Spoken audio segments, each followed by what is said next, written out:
अस्सलामुअलैकुम everyone, welcome back again to my channel. I hope कि आप सब बिल्कुल ठीक और खैरियत से होंगे। मैं भी बिल्कुल ठीक हूँ। आज इस वीडियो में मैं आप लोगों से इफ्तार की दावत का एक व्लॉग शेयर करने वाली हूँ। कुछ दिनों पहले मैंने अपने घर पे इफ्तार की पार्टी ऑर्गेनाइज की थी और किस तरह से मैंने सारी चीजें की, अकेली मैंने सब कुछ कैसे मैनेज किया, टेबल को किस तरह से मैंने सेट किया था, वो सारी चीजें आज इस वीडियो में मैं आप लोगों से शेयर करने वाली हूँ। इफ्तार पार्टी के एक दिन पहले ही मैंने अपने सारे काम शुरू कर दिए थे। रोजा खोलने के बाद मैं आ गई किचन में और यहाँ पे ना मैं कल बनाने वाली हूँ बिरयानी। उसके लिए मैं चिकन को मैरिनेट करके रख रही थी। ये वाली बिरयानी मेरी बिल्कुल क्विक एंड क्विक वाली बिरयानी है। इसको बनाने में बस चिकन को मैरिनेट करना होता है और बहुत ही आसानी से ना बहुत ही टेस्टी वाली बिरयानी बन जाती है। तो अभी यहाँ पे ना मैंने चिकन को मैरिनेट कर दिया है, अच्छे से इसको मैंने मिक्स कर दिया और अब इसको मैं क्लीन रैप लगा के ना फुल नाइट के लिए रख दूंगी फ्रिज में। और अगर आपको इसकी डिटेल रेसिपी चाहिए तो मैं लिंक दे दूंगी डिस्क्रिप्शन में, आप लोग देख सकते हो। और कल इससे बनेगी मजेदार वाली बिरयानी। यहाँ पे मैं चिकन को फ्राई करने के लिए चिकन को मैरिनेट कर रही हूँ और ये वाला जो मसाला है ना, ये मिलता है सिर्फ हमारी जलगांव की गलियों में। यहाँ पे ओमान में ये कहीं पे भी नहीं मिलता और ये इतना मजेदार वाला मसाला है ना कि बस आपने इसको जीरा गार्लिक की पेस्ट में मिक्स करना है,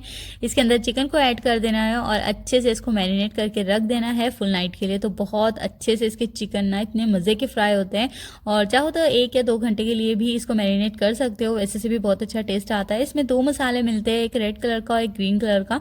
सो आज मैंने ना ग्रीन कलर का थोड़ा डिफरेंट ट्राई किया है और इसको भी मैं अच्छे से मिक्स कर दूंगी और इसको भी क्लीन रैप लगा के अब मैं रख दूंगी फ्रिज में, वरना इसकी जो खुशबू है ना वो सभी को मदहोश करेगी। अच्छा जी, नेक्स्ट मैं कल बनाने वाली हूँ कच्चे खीमे के कबाब, जो कि मेरे घर में सभी को बहुत पसंद है। तो मैंने कीमा लिया है, इसके अंदर 2 मीडियम साइज की प्याज मैंने चॉपर में कट करके डाली है। और अब पता नहीं किस किस्म की प्याज आने लगी है कि अगर आप चॉपर में भी काट लो ना तो इतने आंसू जाते हैं, इतने आंसू जाते हैं कि बस 2 से ना 4 दिखने लगते हैं लोग। इसके अंदर मैं कुछ सूखे मसाले ऐड कर रही हूँ और जिस भी चीज में सूखे मसाले ऐड करने होते हैं ना उसके अंदर तो मैं बिल्कुल भी कंजूसी नहीं करती। घर में जितने भी मसाले हैं, जितनी भी स्पाइसेस है ना, मैं सभी डाल देती हूँ। तो इसके अंदर भी मैंने ऐसे ही किया, जितने भी मसाले थे सभी डाल दिए। जीरा गार्लिक का पेस्ट डाला, इसके अंदर मैंने बेसन ऐड किया और लास्ट मैंने इसके अंदर देसी वाला घी डाल के मैंने अच्छे से हाथों की मदद से इसको मिक्स कर दिया था। और यहाँ पे इसका एक डो रेडी हो गया है। इसे भी मैंने चेक कर लिया था, नमक वगैरह सिर्फ इसमें परफेक्ट था। तो इसे भी मैंने क्लीन रैप लगा के अब मैं रख दूंगी फ्रिज में, क्योंकि कल के दिन मेरा रोजा रहेगा और स्पाइसेस का और नमक का मुझे बिल्कुल भी कोई अंदाजा नहीं होगा। बस मैं चीजें बनाती जाऊंगी और सर्व करती जाऊंगी। सो खैर जी, वो मेरा काम खत्म हुआ। अब यहाँ पे ना मैंने पास्ता बॉईल होने के लिए रख दिया है। कल मैं बनाने वाली हूँ रेड सॉस पास्ता। जब तक के लिए वो बॉईल हो रहा है तो मैंने सोचा खाली घूमने से अच्छा है कि कुछ और काम कर लेती हूँ। तो यहाँ पे ना मैं इफ्तारी करने के लिए खजूर को थोड़ा रेडी कर रही थी। इसके अंदर मैं लगा रही हूँ काजू और बादाम। कुछ खजूर में ड्राई फ्रूट्स लगाऊंगी और कुछ खजूर ना मैं प्लेन ही रखूंगी, क्योंकि किसी किसी को ना बिल्कुल भी ड्राई फ्रूट्स के साथ में खजूर अच्छी नहीं लगती। तो खजूर को यहाँ पे बस मैं रेडी कर रही थी। साथ ही साथ यहाँ पे ना मेरा पास्ता जो था वो बॉईल हो गया है, तो इसका भी पानी में निकाल के ना इसको ठंडा करने के बाद जिपलॉक बैग में डाल के रख लूंगी। रेड सॉस पास्ता कल मैं बनाऊंगी तो उसके लिए तो वेजिटेबल मस्ट होती है। यहाँ पे ना मैंने शिमला मिर्च ली है 3 कलर की, बहुत अच्छा सा ना इससे लुक भी आएगा। पास्ता दिखने में भी अच्छा सा होना चाहिए, वैसे तो टेस्टी तो होता ही है। और साथ ही ना पत्ता गोभी भी कट करके रख लूंगी, ताकि कुछ चीज़ों को ना मुझे गार्निशिंग वगैरह भी करनी रहेगी तो वो इससे हो जाएंगी। सो यहाँ पे ना बस मोहम्मद साद आया हुआ है, अपनी पेंटिंग मुझे दिखा रहा है और इसके ना वेकेशन चल रहे हैं। इसको जब रमज़ान लगे थे ना तभी इसकी छुट्टियाँ स्टार्ट हो गई थी और रमज़ान ईद तक ना इसकी भी छुट्टियाँ ही रहेंगी। तो ये और इसका फ्रेंड ये दोनों ही लगे रहते हैं, पूरा दिन पेंटिंग करते रहते हैं। अच्छा जी, इस तरह से वेजिटेबल कट करके आप एट ए टाइम भी यूज़ कर सकते हो, बट अगर आप अकेले हो, हेल्पर आपके साथ कोई नहीं है, तो आप ना इनको पहले से ही कट करके स्टोर कर सकते हो जिपलॉक बैग में।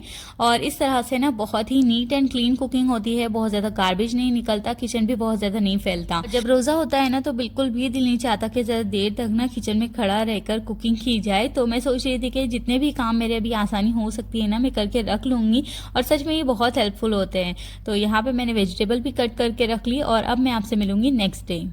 दावत के दिन के ही क्लिप्स है। यहाँ पे अभी मैं टेबल को सेट कर रही हूँ और बिल्कुल सुबह सुबह से मैंने अपने काम शुरू नहीं किए। सैरी वगैरह करने के बाद 7 o'clock को साथ के पापा ऑफिस जाते हैं और उनके जाने के बाद में ना फिर मैं आराम से अपनी नींद पूरी कर लेती हूँ, क्योंकि बच्चे अगर मैं जाग रही हूँ ना तो फिर बच्चे भी उठ जाते हैं और फिर पूरा दिन इतना परेशान करते हैं ना। तो अगर मुझे सोना ना होना तो एटलीस्ट मैं लेट तो भी जाती हूँ।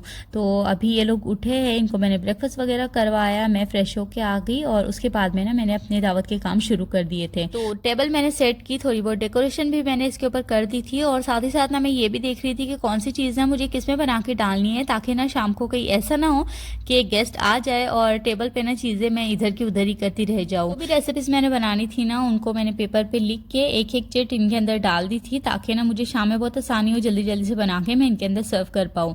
और ये काम ना बहुत आसान लगता है बट ये सच में बहुत हेल्पफुल होता है, ज़रूर आप ट्राई करना। यहाँ का काम मैंने खत्म किया और इसके बाद में मैं चली गई थी किचन में, ताकि मैं रेसिपीज जल्दी से बना पाऊँ। और साथ से मैंने कहा था कि मैं विश पे ध्यान रखना कहीं ऐसा ना हो कि वो टेबल क्लॉथ खींच ले और सारे के सारे जो बर्तन है ना वो नीचे आ जाए। अच्छा जी, अभी सबसे पहले ना मैं बिरयानी का मसाला बना रही हूँ, तो इसके लिए ना इसके अंदर कुछ सूखे मसाले कुछ लोग पहले ही डाल के रख देते हैं, बट मैं अलग से तड़का लगाती हूँ। मुझे लगता है इससे ना ज़्यादा अच्छे से फ्लेवर आता है। तो थोड़े से खड़े मसाले मैंने डाल दिए और इसके अंदर ना फिर जो सारा मसाला मैरिनेट करके रखा था वो मैंने डाल दिया और अब अच्छे से ना इसको मिक्स करके मैं इसे बिल्कुल लो फ्लेम पे पकने के लिए छोड़ दूंगी, ताकि ये अपने आप ही पकता रहेगा। अभी मैं बनाने वाली हूँ दही भल्ले। सो इसके लिए ना मैंने जो बॉल होते हैं उन्हें एक दिन पहले ही फ्राई करके ना फ्रीज कर दिया था और साथ ही व्हाइट कलर का चना मेरे पास रखा हुआ था, उन दोनों को मैंने फ्रिज से निकाला और इसके ऊपर ना मैंने थोड़ा सा गर्म पानी करके डाल दिया था। अब ये थोड़ी देर में नरम होंगे, तब तक के लिए मैं बना लूंगी पास्ता। और पास्ते के लिए तो वेजिटेबल मैंने पहले ही कट करके रखी हुई है। थोड़ा सा ऑयल डाल के इसके अंदर मैं प्याज और हरी मिर्ची फ्राई कर लूंगी। प्याज को मैंने एट ए टाइम ही काटा था, कहते हैं कि प्याज को ना पहले से कट करके नहीं रखना चाहिए, अच्छा नहीं होता।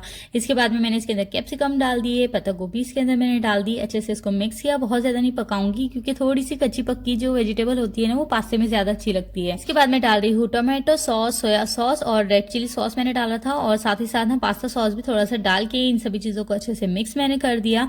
और थोड़ा सा पकाने के बाद में जो कल मैंने पास्ता बॉईल करके रखा था ना वो भी मैंने इसके अंदर डाल दिया है। और जो महविश मैडम है ना वो बिल्कुल भी नीचे नहीं रुक रहे, अब तो इन्हें ना अब गोद में बैठा के ही मुझे काम करना पड़ेगा। तो पास्ता डालने के बाद इसको मैंने अच्छे से मिक्स कर दिया और जल्दी से ना इसको ढक दिया था, थोड़ी देर के लिए इसको ऐसे ही पकने दिया और फिर बाद में ना मैंने गैस की फ्लेम को कर दिया था बंद।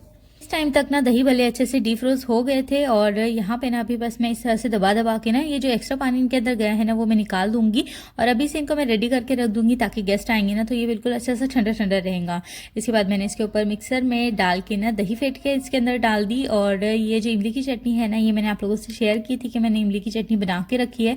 इससे कुछ भी चीज़ें बनाना इतना आसान हो गया है ना, बहुत आसानी से बन जाती है कोई भी चीज़। इसके बाद में मैंने इसके ऊपर ग्रीन चटनी डाल दी, थोड़ा सा इसके ऊपर लाल मिर्ची छिड़क दी और चाट मसाला इसके ऊपर डाल दिया। और ये थी इसकी कुछ फाइनल लुक, बहुत यम्मी दिख रहा था, दिल चाह रहा था कि इसे अभी खा ले।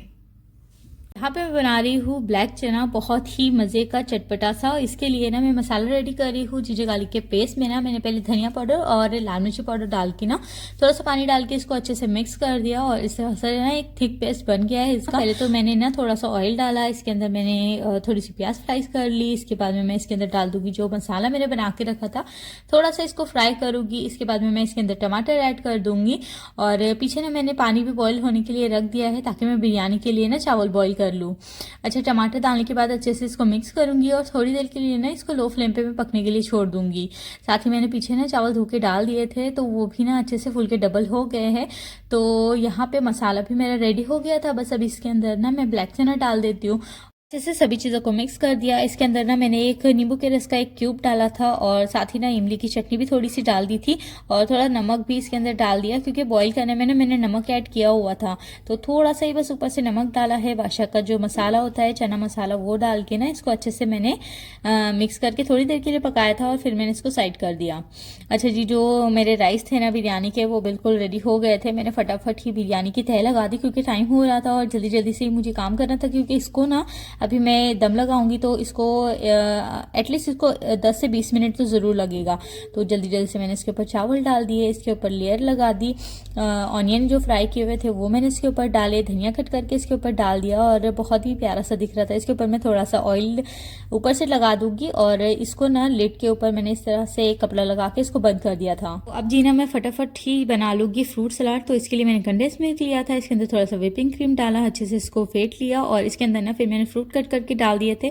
जो भी फ्रूट आपको पसंद हो ना वो आप इसके अंदर सभी डाल सकते हो। तो मेरे पास में जो फ्रूट अवेलेबल थे वो मैंने डाल दिए इसके अंदर और इसे मैंने निकाल दिया था फिर सर्विंग बाउल में। और जल्दी जल्दी से ना इसको थोड़ा सा मैंने पुदीने की लीफ से गार्निश कर दिया और अब मैं इसे फ्रिज में रख दूंगी और जल्दी से अब मैं चली जाऊंगी रेडी होने के लिए। से मैं रेडी होके आई और जो भी चीज़ें थी ना उनको जल्दी जल्दी से गर्म करके फिर सभी मैं सर्व करती जा रही थी, क्योंकि आप लोगों को पता है कि जो भी हम चीज़ें बनाते हैं, दावत करते हैं, तो इन चीज़ों को बनाने के लिए ऑब्वियसली टाइम लगता है। बट जब आप वीडियो शूट कर रहे हो ना, तो आपको दुगना टाइम देना पड़ता है। तो इसके लिए मैंने इतना टाइम लगा के, इतनी मेहनत करके ये सब कुछ बनाया है। और अगर मैं टेबल नहीं सेट कर पाती ना, तो मेरी सारी मेहनत बर्बाद हो जाती। तो मैंने जल्दी जल्दी बस सारी चीज़ें जो थी वो सर्व की, और इनको मैं टेबल पे फटाफट पहुंचाती जा रही थी, क्योंकि मुझे ना फ्राई भी करनी थी कुछ चीज़ें। तो मैंने बस अपने हस्बैंड से कहा कि आप मेरी थोड़ी हेल्प कर दे। मेरे हस्बैंड भी मेरी हेल्प कर देते हैं। उन्होंने जल्दी जल्दी रूह अफ़ज़ा बना दिया और भी छोटे छोटे काम कर दिए। और टेबल पे ना लाके मैंने पुदीने की चटनी, टमाटर की चटनी और टमाटो सॉस, और इसके साथ ही ना मैंने इमली की चटनी रख दी थी। और सभी चीज़ें फ्राई की हुई ना मैं यहाँ पे लाके रखती जा रही थी, ताकि जो टेबल है ना वो जल्दी जल्दी से सेट हो जाए। इफ्तार करने के बाद में तो चाय हमारे लिए मस्ट ही होती है। तो चाय के साथ में अगर किसी को ब्रेड और क्रोशन वगैरह खाने होंगे तो वो भी मैंने कॉर्नर में रख दिए थे। और फिर मैंने लाइट्स ऑन कर दी। इतना प्यारा लग रहा था टेबल। सभी चीज़ें मैंने लाके जब यहाँ पे सर्व की तो, और साथ के पापा से मैंने कहा था कि बस अभी आप ध्यान रखना कि बच्चे ना इसको परेशान ना करे, इस टेबल को छेड़े ना। तो बस ध्यान भी रख रहे थे बच्चों के ऊपर, क्योंकि महविश क्या करती है ना कि वो चेयर पे चढ़ जाती है और चीज़ों को हाथ लगाना शुरू कर देती है। तो मेरे हस्बैंड ना उस पर ध्यान भी रख रहे थे, और छोटे मोटे जो काम थे ना वो भी करने में मेरी हेल्प कर रहे थे। और जल्दी जल्दी ही ना मैं किचन पे की सारी जो चीज़ें थी ना वो भी साथ ही साथ समेटती जा रही थी, कि ऐसा ना हो कि किचन बहुत फैला हुआ दिखाई दे। चीज़ें अगर अपनी जगह पे रख दो ना, तो फिर किचन अच्छा सा नीट एंड क्लीन अच्छा लगता है। सभी चीज़ें मैंने रख दी। और अच्छा, लास्ट में ना मैं खजूर रखना भूल गई थी। मेरे हस्बैंड मुझसे कहते कि गज़ल तुम इफ्तारी करवा रही हो और तुमने खजूर तो रखी ही नहीं। तो खजूर मैंने साइड में रख दी थी और मैं भूल ही गई थी। तो फिर लास्ट में ला के मैंने जल्दी जल्दी से उसको भी टेबल पे लगा दिया। और ये थी टेबल की कुछ फाइनल लुक। इतना ब्यूटीफुल लग रहा था ना टेबल, कि किसी को भी ना देख के ऐसा दिल चाहेगा कि बस जल्दी से खा ले चीज़ें। तो यहाँ पे भी मैं आपको बताती हूँ क्या क्या चीज़ें जो थी मैंने यहाँ पे रखी थी। तो यहाँ पे ना मैंने कुछ डिस्पोजेबल बॉक्स रख दिए थे। मैंने दही भल्ले बनाए थे, कबाब मैंने फ्राई किए थे, समोसा मैंने बनाया था, ग्रीन फ्राई चिकन मैंने किया था, बिरयानी, चना, फ्रूट सलाद, पास्ता। और ये जो आलू के समोसे हैं ना, ये मैंने खुद ही बनाए थे। एक दिन पहले बना के मैंने इनको फ्रीज कर दिया था। साथ ही मैंने रूह अफ़ज़ा रखा था और खजूर रखी थी और कुछ क्रोशेंट रखे थे, ताकि अगर किसी का खाने का मन हो तो वो ये खा सकता है। और ये सारी चीज़ें थी जो मैंने बनाई थी। और लास्ट में जब हमारी इफ्तारी हो गई ना, तो उसके बाद में हमने चाय बनाई थी। अच्छा जी, जब ये सारी जो चीज़ें थी ना मैंने टेबल पे रख दी और मैंने अपना वीडियो शूट कर लिया ना, तब जाके मुझे तसल्ली हुई कि नहीं, मैंने सुबह से लेके, सुबह से नहीं, कल से मैं मेहनत कर रही थी।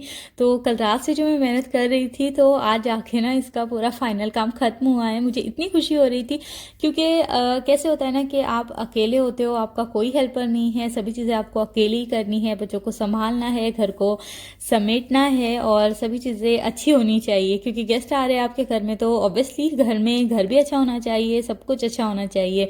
तो उसके लिए ना बहुत मेहनत करनी पड़ती है, और इसके लिए बस आपका एक लाइक चाहिए। तो लाइक ज़रूर करना मेरी वीडियो को। आई एम श्योर आपको ये वीडियो ज़रूर अच्छी लग रही होंगी।